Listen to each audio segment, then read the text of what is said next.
When the government of Grenada requested the deferral of the public officers' 4% salary increase, the Public Works Union was willing to accept on the basis that the contracted members of the union were appointed to permanent positions. President of the Public Workers Union, Rachel Roberts, said more than half of the union's members are contracted. She said the union views this as proof of discrimination. We have more than 50% of our members are on contracts, have no appointment letters, and we have a myriad of problems within our public service on behalf of our public officers who don't know where they are. And we said to government, you know what? Give us this. Help our members. Because if you're saying they are in the front line, you're thanking them every day, and they cannot take thank you to the bank. And we see it as discrimination against our members.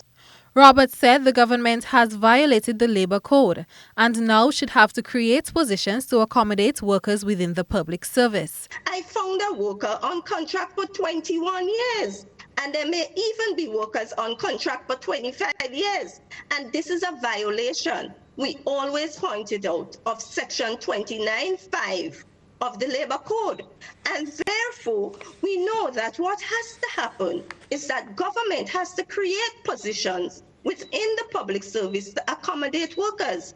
Permanent Secretary in the Ministry of Education, Kevin Andel, who was also a guest on the program, said the issue of regularization is being addressed. Presently, what the ministry is doing is collecting the data, verifying the data of the teachers who are now not regularized but temporarily engaged in the system. And we are working to present that data to the union so collectively we can chart the way forward in regards to how do we prioritize and how do we go forward as partners in this. The government's position was further backed by Permanent Secretary with responsibility for public administration, Rhonda Jones, who said the government has been taking active steps to address the issue of regularization.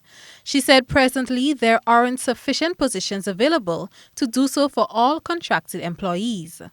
There is an ongoing policy of regularization of temporary workers. However, we must do it within the parameters that we have to function. We do not have an unlimited number of positions available on the permanent establishment. And so we cannot say en masse that we are going to make every temporary worker permanent. It simply is not feasible. The Public Workers Union, upon noting the government's inability to meet their conditions, has joined the Grenada Union of Teachers in refusing the government's deferral request altogether. Trelona Charles, GBN News.